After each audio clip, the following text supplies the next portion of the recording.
Cek. Bismillahirrahmanirrahim. Assalamualaikum warahmatullahi wabarakatuh. Innal hamdalillah nahmaduhu wa nasta'inuhu wa nastaghfiruhu wa nastahdi wa natubu ilaih. Wa na'udzu billahi min sururi anfusina wa min sayyiati a'malina. May yahdihillahu fala mudilla lahu wa may yudlil fala hadiya lahu. وأشهد أن لا إله إلا الله وحده لا شريك له وأشهد أن محمدا عبده ورسوله صلوات الله وسلامه عليه وعلى آله وأصحابه ومن تبعهم بإحسان إلى يوم الدين وسلم تسليما كثيرا. قال الله تعالى: يا أيها الذين آمنوا اتقوا الله حق تقاته ولا تموتن إلا وأنتم مسلمون. يا أيها الناس اتقوا ربكم الذي خلقكم من نفس واحدة وخلق منها زوجها وبث منهما رجالا كثيرا ونساء واتقوا الله الذي تساءلون به والأرحام إن الله كان عليكم رقيبا. يا أيها الذين آمنوا اتقوا الله وقولوا قولا سديدا يصلح لكم أعمالكم ويغفر لكم ذنوبكم ومن يطع الله ورسوله فقد فاز فوزا عظيما. فإن أصدق الحديث كتاب الله وخير الهدي هدي محمد صلى الله عليه وسلم وشر الأمور محدثاتها فإن كل محدثة بدعة وكل بدعة ضلالة وكل ضلالة في النار. معاشر المسلمين والمسلمات أعزني الله وإياكم ورحمني ورحمكم الله جميعا. أوصيكم بنفسي بتقوى الله فقد فاز المتقون. Saya mewasiatkan diri saya pribadi dan para ikhwa dan akhwat sekalian untuk tak bosan-bosannya dan tak jenuh-jenuhnya untuk senantiasa kita memanjatkan rasa puji syukur kita kehadirat Allah Azza wa Jal atas segala limpahan karunia-Nya, nikmat-Nya kepada diri kita semua, sehingga kita dapat mampu bersama-sama melangkahkan kaki kita, menggerakkan hati kita untuk hadir di salah satu majelis ilmu, di salah satu taman di antara taman-taman sorga, yang mana Rasulullah sallallahu alaihi wasallam mewasiatkan kepada diri kita, idza marartum bi raudin min riyadil jannah farta'u. Apabila kalian melewati salah satu taman di antara taman-taman sorga, maka singgahlah, mampirlah. Karena kenapa? Ini adalah merupakan majelis zikir, hilakul zikir, yang dimana tidaklah kita berkumpul di salah satu daripada rumah-rumah Allah Subhanahu wa ta'ala ini, melainkan kita akan mendapatkan 4 keutamaan. Sebagaimana dalam hadis yang diriwayatkan oleh Imam Tirmidzi, Rasulullah sallallahu alaihi wasallam telah bersabda dalam sebuah riwayat yang sahih, "Mastama'a qaumin fi baitin min buyutillah illa nazalat alaihimus sakinah wa ghashiyahumur rahmah wa khaffathumul malaikah wa dzakarahumullahu fi man indah." Bahwasanya tidaklah suatu kaum mereka itu berkumpul di salah satu daripada rumah-rumah Allah Subhanahu wa ta'ala, yaitu masjid, yang mana mereka akan mendapatkan 4 keutamaan sebagaimana disebutkan dalam hadis ini. Keutamaan yang didapatkan kepada mereka, ya, nazalat alaihimus sakinah, turun kepada diri mereka ketenangan, ketentraman dan kedamaian. Maka dalam hadis yang lain disebutkan bahwasanya apabila kemudian kita, ya, mengalami kegundahan, kegalauan, kegelisahan, maka banyak-banyaklah kita, ya, asbigil wudu, menyempurnakan wudu kita, kemudian kita melangkahkan kaki kita pergi ke masjid. Jadi bapak-bapak, ikhwas sekalian dan ibu-ibu, kalau punya masalah, ya, sempurnakan wudu. Kemudian banyakkan kakinya melangkah untuk ke masjid, untuk bagi laki-laki dan bagi ibu-ibu untuk banyak, ya, melaksanakan sholat. Akan memberikan ketenangan dalam jiwa kita. Kemudian yang kedua, wa ghasiyahumur rahmah, akan diliputi rahmat Allah Subhanahu wa taala. Ya. Kemudian wa khaffathumul malaikah, akan dinaungi oleh para malaikat. Jadi di sisi kita ini ada para malaikat. Di antara rukun iman kita meyakini akan adanya para malaikat. Yang mana tugas para malaikat itu berbeda-beda. Ada yang tugasnya untuk mencari majelis zikir. Ada tugasnya yang mereka itu memikul arsy Allah Subhanahu wa taala. Ada yang tugasnya hanya sujud saja kepada Allah Subhanahu wa taala.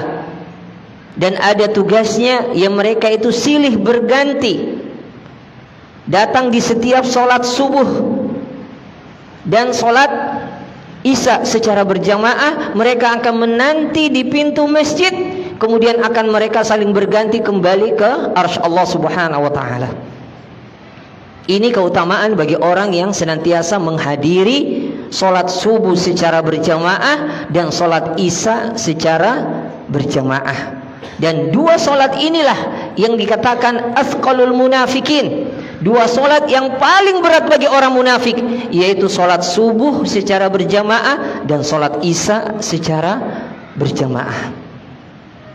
Kemudian yang keempat, keutamaan yang didapatkan adalah wa dzakarahumullahu fi man indah, maka Allah Subhanahu wa taala akan menyebut namanya di sisinya di kalangan para malaikat. Tidaklah cukup dengan keutamaan ini untuk memotivasi diri kita, senantiasa menyemangati diri kita untuk kita hadir selalu di majelis ilmu, di majelis zikir, tanpa melihat materi yang dibawakan. Artinya mungkin di antara kita ada ikhwah, temanya masalah itu lagi, itu terus.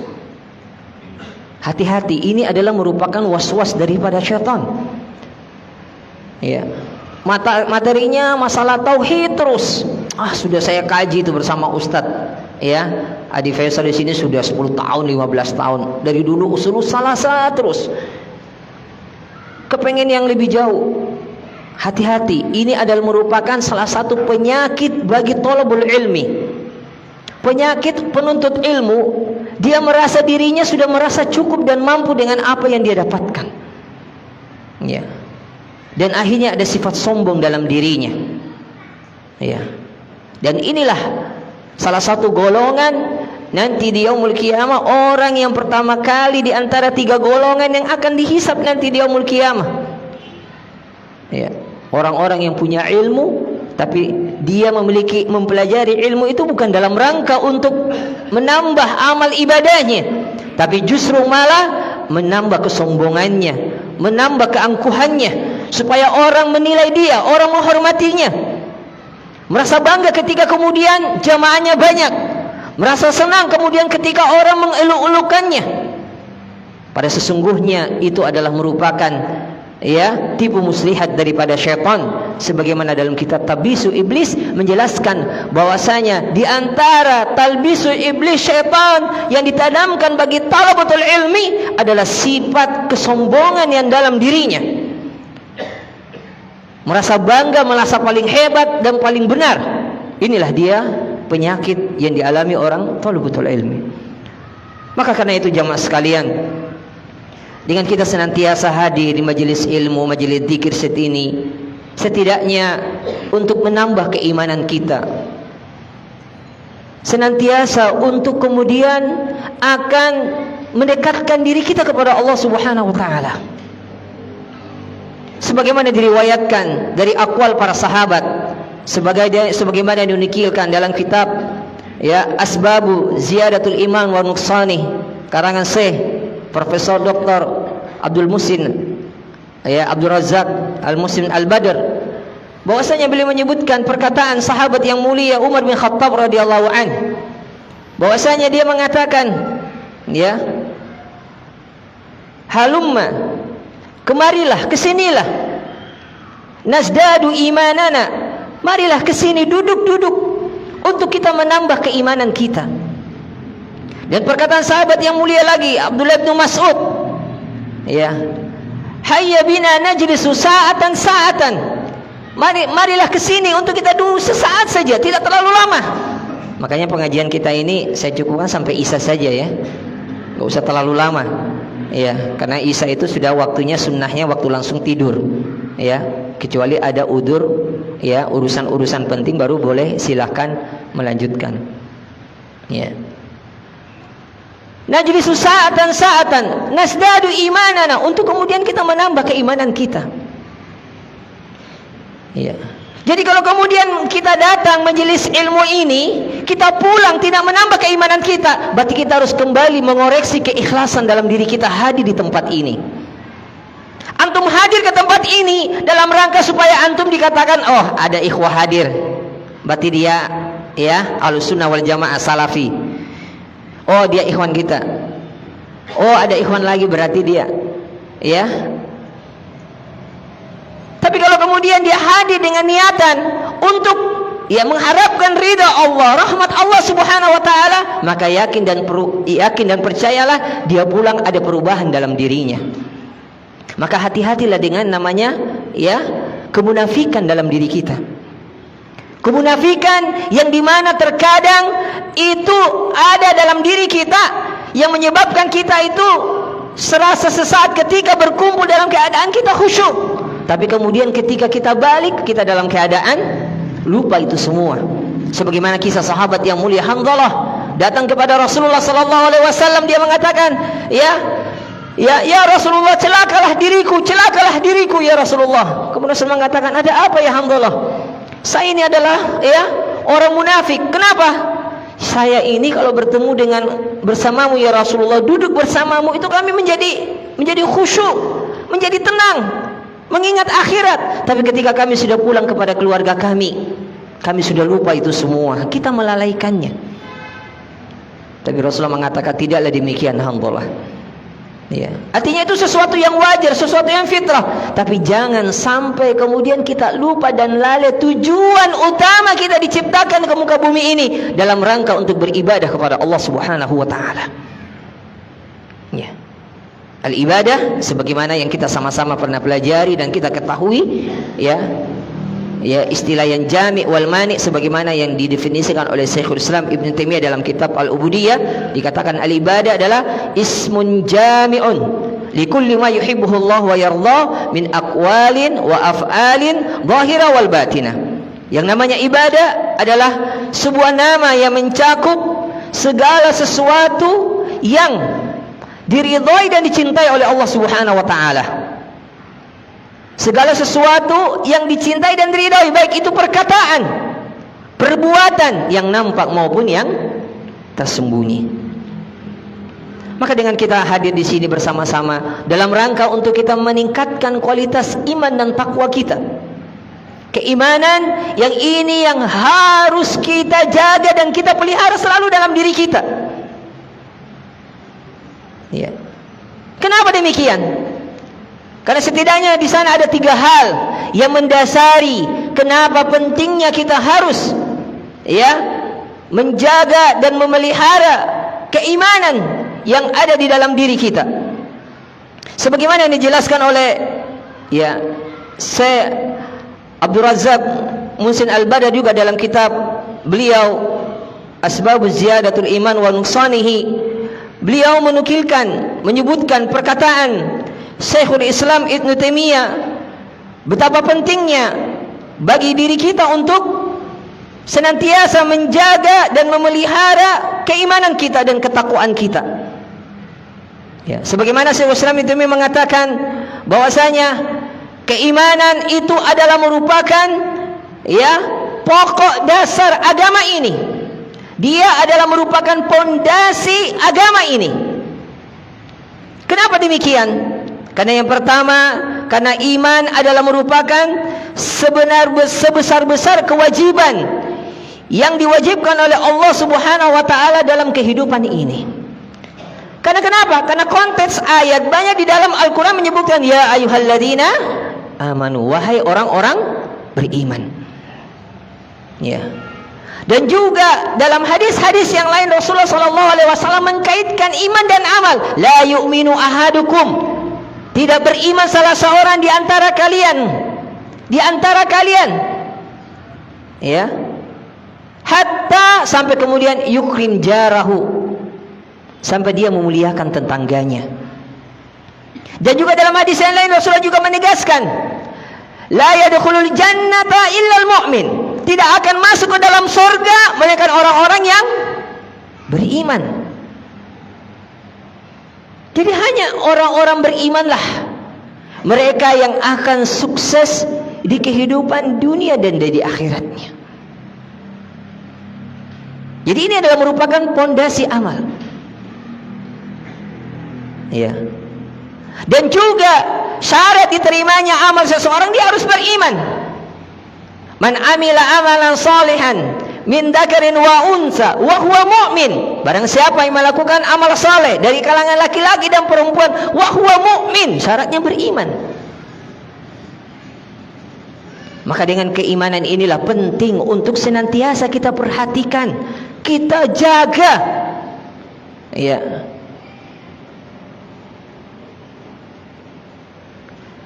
Kita harus berusaha merawatnya sebagaimana kita merawat pakaian kita. Kita juga mungkin diantara kita para jamaah sekalian punya pakaian yang mungkin kita beli harganya mahal ya. Ada yang harganya 1 juta mungkin ya, 2 juta. Ya, ingat, semua apa yang kita miliki di dunia itu akan diminta pertanggungjawaban di sisi Allah Subhanahu wa taala.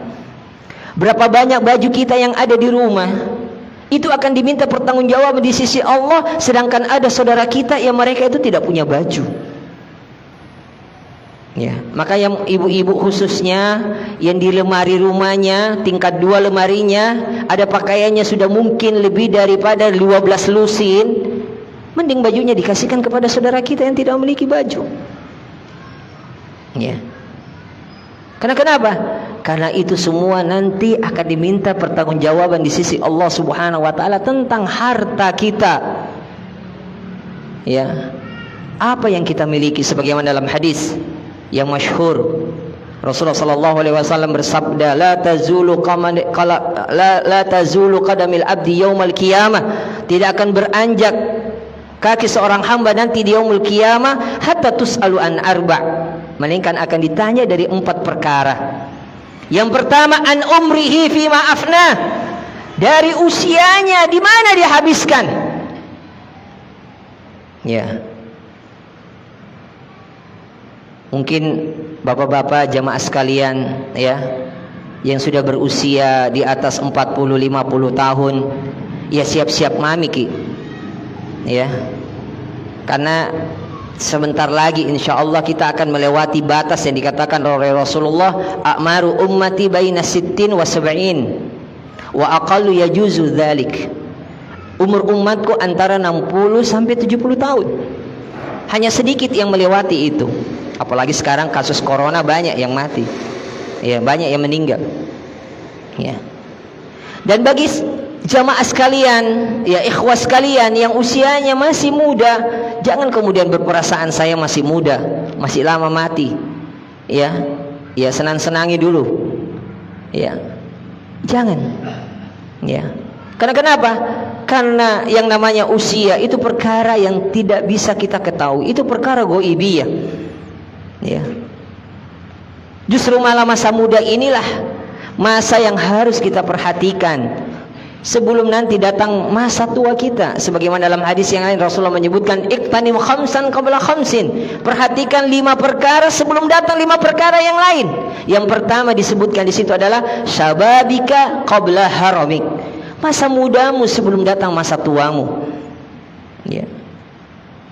Masa muda, ya, penuh semangat, penuh energi, penuh gelora, semangat 45, dibanding yang kalau sudah tua, Sudah ke masjid sudah pakai tongkat, sudah bungkuk-bungkuk, duduk di atas kursi kalau sholat.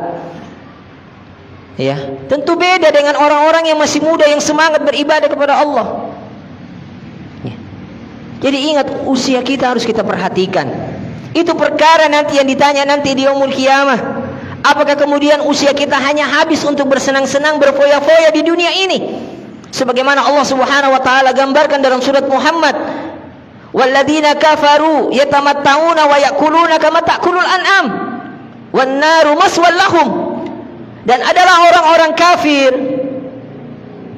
orang-orang yang tidak beriman, di mana mereka itu yatamatta'un, mereka menjadikan dunia ini hanya sebagai bersenang-senang saja, untuk bersenang-senang saja, memperturutkan hawa nafsunya, memperturutkan syahwatnya. Ya.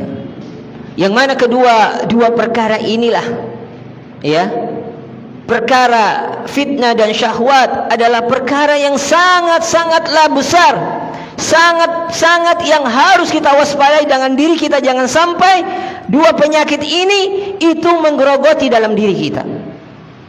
Ya. Karena hal ini jelas-jelas, ya, kita harus berusaha untuk menjauhkan diri kita, membentengi diri kita dari dua penyakit ini, yang mana dikatakan oleh Ibnu Qayyim bahwasanya dua penyakit inilah yang akan merusak diri seorang hamba di dalam kehidupannya di dunia dan di akhirat.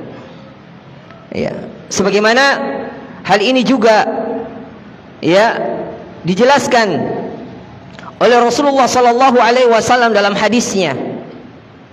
Ya. Sesungguhnya inna mimman akhsha alaikum, di antara perkara yang paling aku takutkan di antara kalian, kata Rasulullah, as-sahwatu al-ghani fi butunikum, memperturutkan hawa nafsu untuk memenuhi keinginan perutnya, wa furujikum, dan memperturutkan syahwat kemaluannya, wal mudillatil fitan, dan fitnah yang menyesatkan. Ya. Jadi ini adalah perkara yang ditakutkan oleh Rasulullah sallallahu alaihi wasallam terhadap umatnya. Mimma akhsha alaikum, di antara perkara yang aku takutkan pada diri kalian menimpa umatku ini, ya, syahwat. Syahwat apa? Orang yang memperturutkan, ya, mengisi perutnya. Ya, alias orang biasanya, ya, supaya bagaimana, ya, orang mencari harta supaya mereka itu kebutuhan perutnya bisa terpenuhi, ya, tanpa melihat lagi halal dan haramnya, tanpa lagi membedakan mana yang, ya, baik dan mana yang salah. Dan ini juga Rasulullah sallallahu alaihi wasallam dalam hadis yang lain juga, ya, dalam hadis Arba'in juga sudah dijelaskan. Ya, yang mungkin sama-sama kita hafal. Hadis ini dijelaskan, innal halala bayyinun wa inna haraman bayyinun wa bainahuma umurun mustabihat. Sesungguhnya dalam Islam, agama yang mulia ini, perkara yang halal itu sudah jelas, yang haram itu sudah jelas. Namun di antara dua hal itu ada perkara umurun mustabihat, perkara-perkara yang syubhat. Namun bagi orang yang mampu bisa menahan dirinya dari perkara-perkara syubhat, maka dia akan mendapatkan keutamaan. Apa kata Rasulullah? Famanittaqa syubhati, barang siapa yang dia menjaga dirinya dari perkara-perkara yang syubhat, ya, faqad istabra'a li dinihi wa irdihi, sungguh dia telah membentengi dirinya, menjaga agamanya serta menjaga kehormatannya. Kita lihat orang-orang yang dia itu melakukan kasus korupsi, orang-orang yang melakukan kasus, ya, penipuan, apa yang terjadi? Sesungguhnya dia telah merusak harga dirinya. Dia akan diekspos di media massa. Dia akan ditampilkan bahwasanya si fulan bin fulan, fulana binti fulan telah melakukan tindakan-tindakan seperti ini. Ya. Memakan, ya, harta yang haram, yaitu di situ ada syubhatnya, ada ribanya. Ini yang terkadang kita tidak sadari, ya. ingin menghalalkan segala cara, ingin supaya kemudian ya keinginan kita terpenuhi, ya syahwat kita, dan perkara-perkara yang ditakutkan juga oleh Rasulullah sallallahu alaihi wasallam, wa furujikum, dan kemaluan kita. Ya. Karena kemaluan adalah salah satu fitnah yang terbesar yang dialami oleh umat ini. Ya. Fitnah, yaitu apa? Fitnah karena perzinahan. Ya. Fitnah yang mana Rasulullah sallallahu alaihi wasallam mengatakan, ya, di antara fitnah dari umatku ini adalah fitnatu an-nisa, wanita. Ya. Bagaimana kemudian Rasulullah sallallahu alaihi wasallam, kita tahu dalam sejarah dia pernah ditawarkan oleh kafir Quraisy akan dicarikan wanita yang paling cantik, punya kedudukan yang tinggi, punya kehormatan, derajat, status sosial di masyarakat, yang kemudian itu dia menghentikan dakwanya. Tapi Rasulullah sallallahu alaihi wasallam menolak itu semua. Dan juga itu menjadi sunnah para anbiya. Di antara sunanul anbiya, ya, bahwasanya di antaranya adalah dijadikan, kata Rasulullah, dijadikan diriku wanita itu sebagai perhiasan. Ya, makanya wajar kita tahu dalam sejarah Rasulullah mempunyai istri berapa? 9. Itu khususnya bagi Rasulullah sallallahu alaihi wasallam. Ya. Seperti itu. Nah, inilah dia. Dua fitnah inilah yang terkadang kita tidak bisa untuk menjaga diri kita. Itu dia yang pertama. Jadi kita harus memperhatikan usia kita. Ya. Kemudian yang kedua, yang harus kita perhatikan bagi diri kita, karena akan ditanya nanti oleh Allah Subhanahu wa taala di hari kiamat kelak nantinya. Agar supaya kemudian kita harus memperhatikan itu tentang harta kita. Di mana harta kita itu dapatkan, di mana kita infakkan. Ya. An malihi min aina iktasabat wa fima anfaq. Harta kita di mana kita dapatkan dan di mana kita infakkan. Ya. Dan fitnah harta inilah yang banyak terkadang melalaikan kita, melupakan kita dalam keadaan sekarang ini. Kemudian yang ketiga, an ilmihi fima amil. Dari ilmunya di mana dia amalkan. Ya. Dari ilmu kita, apa yang sudah kita pelajari, apa yang sudah kita ketahui, kita amalkan. Sebagaimana para sahabat, di antara mereka mengatakan, la yatajawazu anni asril ayat. Tidak lewat dari diriku 10 ayat yang saya hafal dan saya pelajari, melainkan saya amalkan. Tidak lewat dari 10 ayat yang mereka pelajari dan ketahui, mereka amalkan. Kita, Masya Allah, sudah hafal juz 30. Ya, saya berbicara juz 30, tidak berbicara juz 30 juz, baru juz 30. Ya. Kita sudah hafal di luar kepala. Ya. Yang mana kita tahu maknanya, tapi bagaimanakah penerapannya, bagaimanakah amalannya? Ya. Karena buah daripada ilmu itu adalah al-amal. Ilmu dan amal adalah satu kesatuan yang tidak bisa dipisahkan. Ya. Sebagaimana perkataan para salaf mengatakan, al-ilmu bila amalin kasajaratin bila samarin. Yang namanya ilmu kalau tidak diamalkan ibarat seperti buah yang tidak, seperti pohon yang tidak ada buahnya.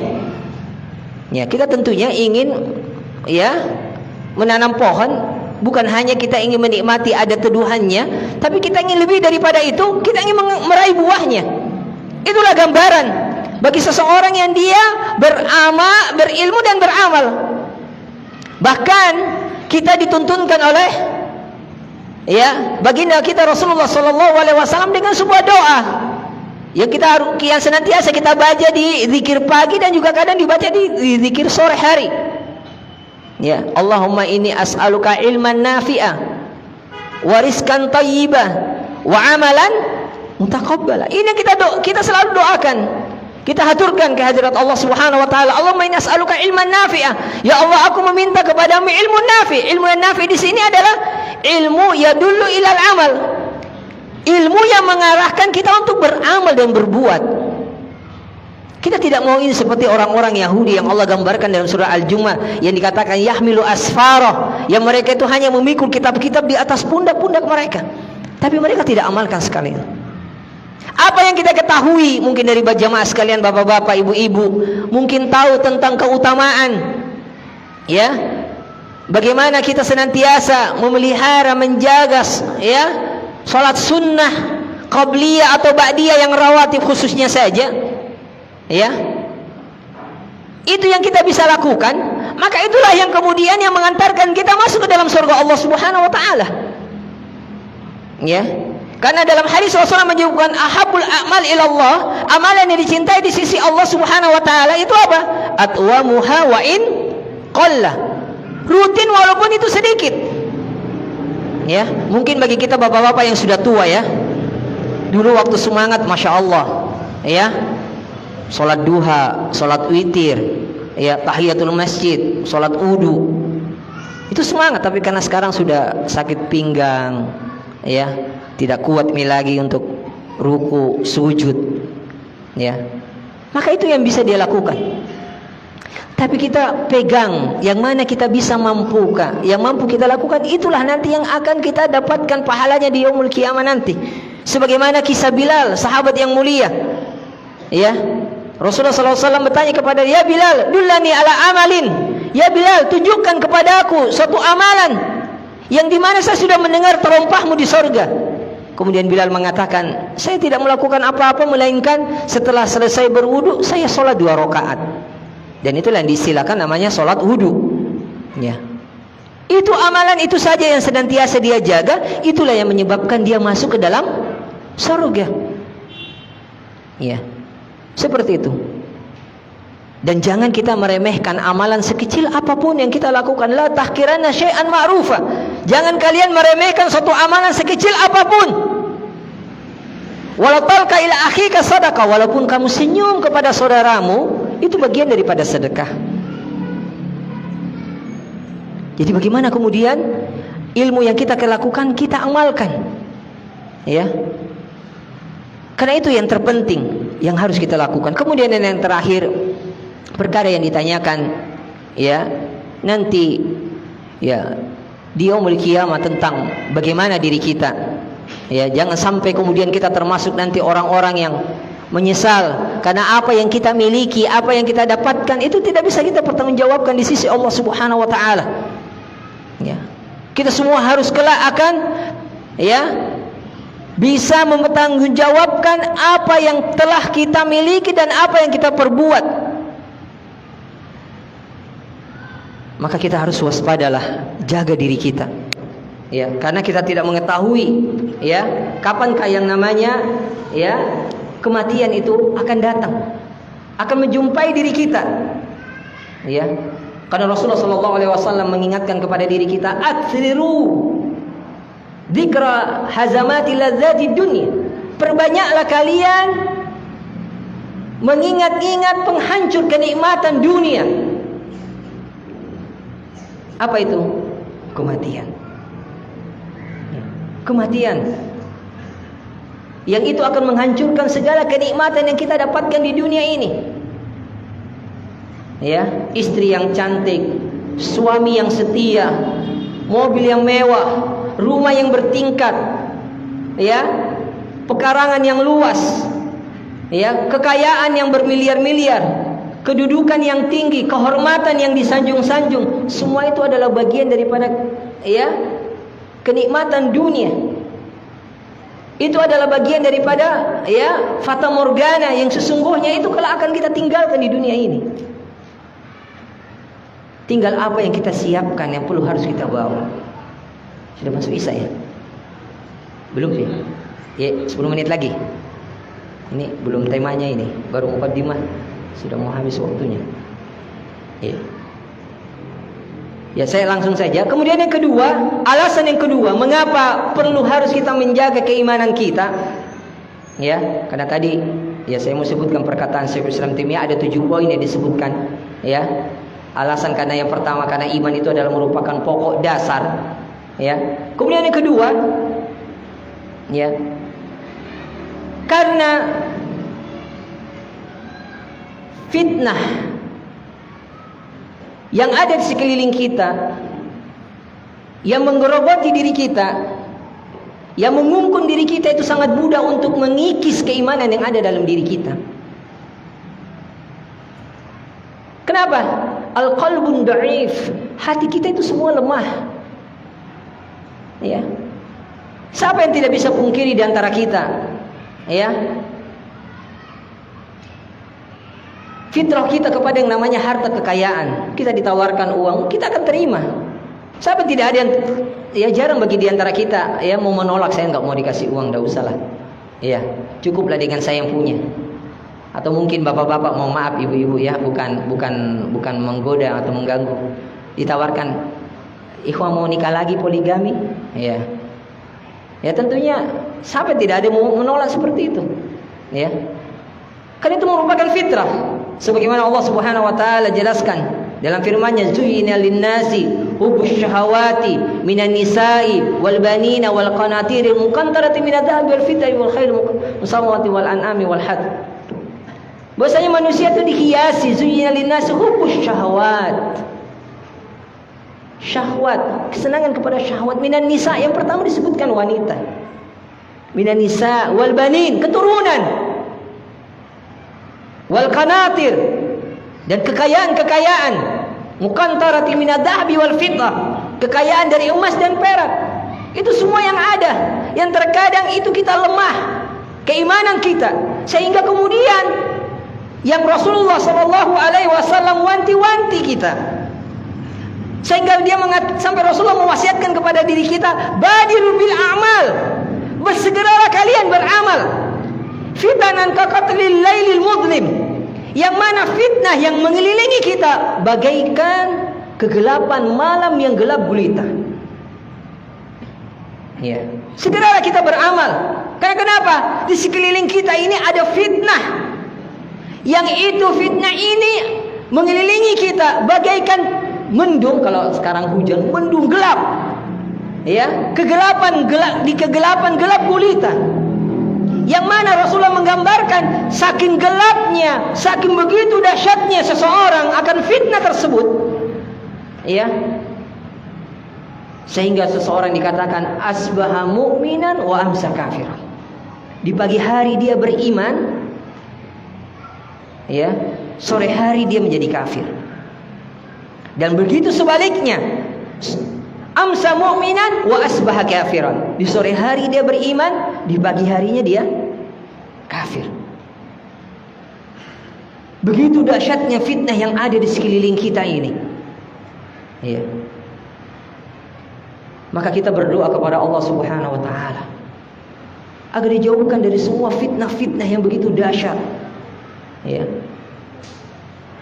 Yang mana di antara ya doa yang dituntunkan oleh Rasulullah sallallahu alaihi wasallam kepada diri kita, fitnah yang kita wajib membacanya sebagaimana dijelaskan oleh Syekh Rasuluddin Al-Albani dalam kitab sifat salat Nabi, ya, wajib dibaca sebelum kemudian kita salam. Setelah tahiyatul akhir kita baca, Allahumma inni a'udzubika min fitnatil mahya wa mamat wa min fitnah, Allahumma inni a'udzubika min fitnati jahannam.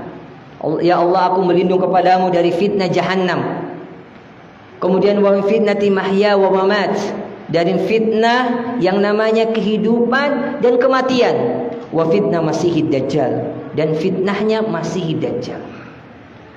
Ya, ini yang wajib kita baca setelah kita tasyahud akhir. Kenapa? Karena fitnah ini begitu dahsyat yang mengungkun dalam diri kita, sehingga terkadang, ya mohon maaf bukan menyinggung ya, ada ikhwan kita yang penampilannya memakai gamis, berjenggot, tapi walhasil dia melakukan tindakan-tindakan yang tidak terpuji. Ya. Dia melakukan penipuan, dia melakukan korupsi, dia melakukan pelecehan seksual, wa iyadzubillah, dan yang lain-lainnya. Ini yang tidak bisa terkadang kita menahan dalam diri kita. Terkadang seorang pedagang, supaya dia ingin untung, maka dia mengurangi timbangannya. Wa fawailul lil mutaffifin alladzina idza iktalu 'alan nasi. Celakalah bagi orang-orang yang mutaffifin. Apakah? Yang senantiasa mengurangi kadar timbangannya. Itu yang terjadi. Ini alasan yang kedua. Kemudian alasan yang ketiga, karena ini adalah perkara yang kita dianjurkan untuk selalu banyak-banyak minta perlindungan kepada Allah Subhanahu wa taala. Ya, kembali lagi tadi yang kedua, karena fitnah yang begitu dahsyatnya, begitu hebatnya, siapapun tidak bisa menjamin. Hatta dia seorang kiai, hatta dia seorang ustadz, ya, yang levelnya sudah tinggi, sudah ahli ibadah, sebagaimana kita dengarkan dalam riwayat-riwayat, ya, yang ada disebutkan ada ahli ibadah yang kemudian dia dititipkan oleh saudaranya, adik perempuannya, yang kemudian sampai pada akhirnya dia hamil, kemudian dia dibunuh. Itu padahal dia ahli ibadah. Fama baluna, bagaimana dengan diri kita yang tidak ada jaminan seperti itu, yang fitnah yang begitu dahsyatnya, yang begitu ya hebatnya, yang setiap orang itu akan diberikan dalam diri hati kita. Setiap di antara diri kita itu akan diberikan fitnah itu, ya. Sebagaimana dalam hadis Rasulullah sallallahu alaihi wasallam menyebutkan, ya, tu'radul fitan, akan dilemparkan dan ditanamkan fitnah fi qulubikum, di dalam hati-hati kalian, ya. Bahwasanya fitnah itu akan ditancapkan dalam hati-hati diri kita semua.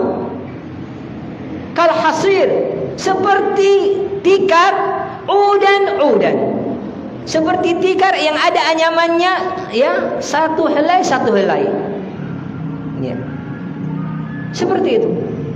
Jadi tikar itu ada anyamannya, satu kita anyam satu-satu. Demikianlah fitnah, satu masuk, nanti setelah lolos satu lagi masuk. Begitu dahsyatnya, begitu hebatnya. Karena lemahnya iman kita, ya. Maka kita harus memperhatikan, ya, memperhatikan keimanan kita yang ada diri kita. Sebagaimana saya kembali lagi tadi di awal, memperhatikan pakaian kita, ya. Sebagaimana dalam hadis yang diriwayatkan oleh Al-Hakim, ya, dikatakan, ya, Rasulullah SAW bersabda, ya, innamal iman, sesungguhnya iman, yukhlaqu fi jawfi ahadikum kama yukhlaqu thawb, bahwasanya iman salah seorang di antara kalian pada diri kalian seperti pakaian yang itu akan usang. Jadi iman kita yang ada dalam diri kita, hati kita, itu akan mengalami keusangan, lusuh, kucel, sebagaimana lusuhnya pakaian, ya. Maka apa? Makhraj atau jalan keluar daripada itu. Maka Rasulullah memberikan jawaban, ya, fas'alullaha ayyujaddida imana fi qulubikum, untuk mentajdid keimanan di dalam hati kalian. Atau kama qala Rasulullah SAW. Jadi kita diminta untuk senantiasa bagaimana kita memperbaharui keimanan kita, ya. Akan mengalami, iman kita akan mengalami kemerosotan, akan mengalami kemunduran. Sebagaimana pakaian yang kita miliki mahal-mahal, pada suatu saat dia akan menjadi lusuh, ya, pudar warnanya akan menjadi rusak, robek, dan seterusnya, ya. Maka demikianlah keimanan diri kita. Saking begitu pentingnya, jangan sampai kemudian kita hanya memperhatikan selalu jasad kita, ya. Ya, mohon maaf, ibu-ibu mungkin rajin ke kapsalon, rajin untuk, ya, merawat dirinya, ya. Tidak ada masalah untuk supaya suaminya senang kepada dirinya, supaya suaminya tidak poligami lagi, ya. Tidak ada masalah, itu memang disunnahkan, dianjurkan supaya wanita itu berhias-hias, ya, supaya suaminya itu tidak melirik yang lainnya, ya. Tapi kalau kemudian hanya dengan memperhatikan jasadnya, tubuhnya, sampai alis matanya ditekuk 9, bedaknya setebal tembok, listipnya sampai meleleh nih, ya. Tapi ternyata, ya mohon maaf, ya, nima, ya, ghibah, ya, itu senantiasa yang dilakukan. Ini harus kita jauhi. Ya. Jadi hajatuna ila, hajat kita kepada tajridin niyat, tajridil qalbi, ahwaju ila, lebih butuh kepada apa? Pembaharuan daripada pakaian kita. Ya. Maka demikianlah bagaimana senantiasa perlu harus kita perhatikan tentang keimanan kita ini. Kemudian yang ketiga, di antara alasan mengapa kita harus memperhatikan keimanan kita, karena namanya hati ini berbolak-balik. Yang namanya iman itu berada di dalam hati. Ya. Sumyatil qalbu ditaqallubihi. Dinamakan hati itu karena senantiasa berbolak-balik. Maka kita diminta senantiasa memohon kepada Allah supaya diteguhkan keimanan dalam diri kita. Di antara doa yang ditentukan oleh baginda kita Rasulullah sallallahu alaihi wasallam, ya, ya muqallibal qulub, sabbit qalbi ala dinik. Wahai yang membolak-balikkan hati, tetapkan hati ini di dalam keimananmu. Ya musarrifal qulub, wahai yang memalingkan hati, sarrif qalbi ala ta'atik, palingkan hatiku ini untuk berada di atas ketaatan kepadamu. Ya. Ini yang terpenting yang harus senantiasa kita haturkan kepada Allah Subhanahu wa taala. Ya. Jangan sampai kemudian kita, ya, melalaikan doa ini. Ya. Jangan sampai kemudian kita, ya, melupakan doa ini, karena ini adalah doa yang dituntunkan oleh baginda kita Rasulullah sallallahu alaihi wasallam. Dan juga bagaimana, ya, amalia sahabat yang mulia Ibnu Mas'ud radhiyallahu an, di antara salah satu doanya yang dia aturkan, ya, Allahumma rabbana, ya Allahumma zidna imanan wa taqiyan wa fikhan. Ya Allah, aku memohon kepadamu, Allahumma zidna imanan, ya Allah, tambahkan pada diriku iman, wa taqiyan, dan ketakwaan, ya, wa fikhan, dan pemahaman terhadap agama yang mulia ini. Ya. Tidak ada sesuatu yang mulia, yang agung, yang diminta seorang hamba melainkan ditambahkan keimanan dan ketakwaan. Ya. Jangan kemudian kita selalu meminta, ya Allah, saya minta diberikan harta yang banyak, diberikan, ya, istri yang, ya, soleha, anak yang soleh dan soleha. Itu memang harus diminta, tapi kita jangan lupakan esensi yang tujuan utama kita, keimanan kita minta kepada Allah. Ya. Kita memohon kepada Allah Subhanahu wa taala di sepertiga malam. Ya. Kita bangun di sepertiga malam berdoa kepada Allah Subhanahu wa taala. Karena itu adalah merupakan amalan para soleh, salafun soleh kita terdahulu. Mereka senantiasa menjaga solat malamnya dan menjadikan solat malam ini barometer ukuran tingkat keimanan dan ketakwaan mereka kepada Allah Subhanahu wa taala. Bahkan diriwayatkan dari para salah satu salaf bahwasanya akibat satu perbuatan kemaksiatan dosa yang dia lakukan, maka dia diharamkan dari sholat malam selama 40 hari 40 malam. Selama 40 hari dia diharamkan dari sholat malam akibat satu kemaksiatan yang dia lakukan. Ya. Sedangkan kita, masya Allah, ya, baru kita keluar rumah sudah banyak sekali, ya, pemandangan-pemandangan yang menggoda iman. Belum tak lagi yang lain. Subhanallah. Jadi inilah dia, ya, kita harus banyak-banyak mengaturkan doa kita, meminta kepada Allah Subhanahu wa taala. Ya. Ini dia 3 alasan mengapa kita harus, ya, mentajdid, memperbaharui keimanan kita selalu. Kita jaga, pelihara, karena kita tidak jamin kita nanti di pagi hari besok beriman. Karena kita tidak jamin kemudian besok kita masih meninggal dalam keadaan husnul khatimah. Ya. Kita meminta doa kepada Allah Subhanahu wa taala. Kemudian di antara kiat-kiat atau upaya atau usaha untuk kemudian kita senantiasa menjaga keimanan kita, ya sebenarnya banyak sekali, ya, dan ini juga disebutkan oleh Syekh Abdul Razak Muhsin Al-Badr dalam kitab beliau, ya, Ziyadatul Iman wa Nuqsanihi. Ya, di situ kita rangkum saja, setidaknya di sana ada 3 hal perkara yang bisa menambah keimanan kita. Yaitu yang pertama adalah senantiasa kita tilawatil Quran wa tadabburihi. Senantiasa kita membaca Al-Quran dan mentadabburi makna dan artinya. Ya. Kenapa? Karena Al-Quran hudal linnas, petunjuk bagi segenap manusia. Ya. Dzalikal kitabu la raiba fi hudal lil muttaqin. Kitab yang tidak ada lagi keraguan sedikit pun di dalamnya, petunjuk bagi orang-orang yang beriman dan bertakwa. Ya. Jangan kita lupa selalu membaca Al-Quran, membiasakan membaca Al-Quran. Kita rutinkan dalam sehari kita bacakan Al-Quran. Ya. Setidaknya ketika kemudian kita tidak bisa memahami makna dan artinya, kita membacanya saja sudah mendapatkan pahala. Sebagaimana Rasulullah menyegaskan, ya, la aqulu alif lam mim harf, lakin alif har lam harf mim harf. Setiap satu huruf dibalas dengan 10 pahala dan kemudian dilipat gandakan dengan 700 kali.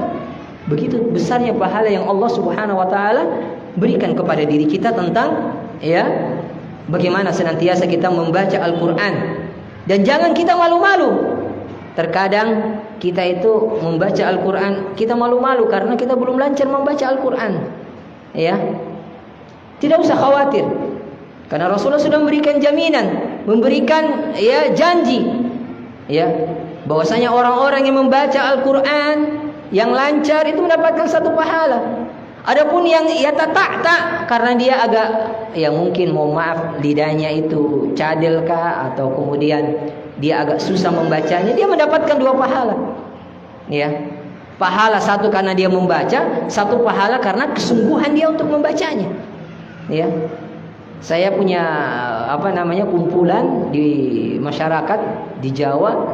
Kita biasanya, ya, sebelum kami mengisi pengajian, kita baca Al-Quran dulu, baru kemudian kita jelaskan tafsirnya, ayatnya, supaya mereka paham.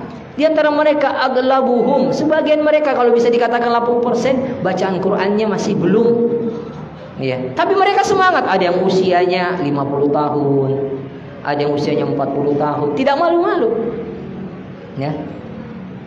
Kalau dalam kebaikan kita tidak ada malu, ya. Kalau dalam hal-hal kemaksiatan baru kita malu. Tapi terkadang sekarang orang terbalik, kemaksiatan tidak ada malu lagi. Tapi yang namanya orang beribadah dia malu. Seperti itu. Ya. Jadi bagaimana kemudian, ya, kita tingkatkan keimanan kita, memelihara keimanan kita dengan, ya, senantiasa kita mentadabburi Al-Quran, memahami Al-Quran. Kemudian yang kedua dijelaskan oleh Syekh Abdul Razak adalah kita memperhatikan ayat-ayat kauniyah Allah. Kita memperhatikan ayat-ayat kauniyah Allah Subhanahu wa taala di muka bumi ini. Fasiru fil ardi fanduru kaifa. Berjalanlah di muka bumi ini bagaimana Allah Subhanahu wa taala menciptakan langit, menciptakan gunung, menciptakan laut dan seterusnya. Ya. Akibatul muttaqin, ya, balasan bagi orang-orang. Jadi kita memperhatikan ayat-ayat kauniyah Allah Subhanahu wa taala. Ya. Makanya ketika kemudian kita, ya, melihat sesuatu yang indah, takjub, kita dianjurkan sunnah mengucapkan Masya Allah. Ya. Kenapa? Karena jangan sampai kemudian di antara diri kita ada punya penyakit ain, sehingga kemudian dengan ucapan kita memujinya dia menyebabkan saudara kita itu kena penyakit ain. Kemudian yang ketiga, beliau menyebutkan, ya, di antara perkara yang terjadi, ya, keimanan kita, ya, bagaimana senantiasa kita banyak-banyak berzikir kepada Allah Subhanahu wa taala. Ya. Banyak-banyak berzikir. Ala bidzikrillah tatmainnul qulub. Ketahuilah dengan berzikir akan membuat hati kita menjadi tenang. hati kita menjadi luluh, hati kita menjadi lembut. Inilah dia ya, setidaknya 3 hal perkara yang bisa kita hadirkan dalam diri kita untuk senantiasa, untuk kita sama-sama untuk menjaga, memelihara keimanan kita. Saya menyampaikan hal ini bukan berarti saya selamat daripada itu semua, wa iyadzubillah. Ya, kita semua sama-sama berusaha, sama-sama senantiasa untuk memohon dan meminta kepada Allah Subhanahu wa taala, karena setiap seseorang akan diminta pertanggungjawabannya nanti di yaumul qiyamah, nafsi sendiri-sendiri. Ya, la yauma yafirru mar'u min akhi wa ummihi wa abi wa sahibatihi wa bani. Semua akan lari dari diri kita, ayah kita, teman kita, sanak famili kita, semua kita akan mempertanggungjawabkan diri kita masing-masing di sisi Allah Subhanahu wa taala. Semoga Allah Subhanahu wa taala senantiasa melimpahkan taufik dan rahmatnya kepada diri kita semua, senantiasa memberikan kita keistiqomahan di atas agamanya yang mulia ini, di atas din yang benar ini, di atas pemahaman yang benar, pemahaman para salafun saleh kita, dan keimanan yang kokoh, yang kuat sampai datang ajal menjemput diri kita, dan senantiasa kita meninggal dalam keadaan husnul khatimah. Amin ya rabbal alamin. Ini yang bisa saya sampaikan sebagai bentuk ya tausiah bagi diri saya pribadi dan para ikhwas sekalian, untuk sama-sama kita saling mengingatkan di antara satu yang lainnya. Karena di antara amalan para salafun saleh kita terdahulu adalah ketika kalau mereka selalu bertemu, kalau selalu mereka berjumpa, mereka selalu menasihati antara satu dengan lainnya, sebagaimana menasihati surah Al-Asr kepada sahabat yang lainnya. Ini yang bisa saya sampaikan. Lebih kurangnya saya mohon maaf apabila ada perkataan, ucapan yang kurang berkenan, itu karena kekhilafan dan kesalahan saya, dan saya mohon maaf sebesar-besarnya. Dan kita akhiri dengan doa qaftul majlis. Subhanakallahumma wa bihamdik, asyhadu an la ilaha illa anta, wastaghfiruka wa atubu ilaik. Wa sallallahu ala nabiyyina Muhammad wa ala alihi ajmain. Wa akhiru da'wana alhamdulillahi rabbil alamin. Wassalamu alaikum warahmatullahi wabarakatuh.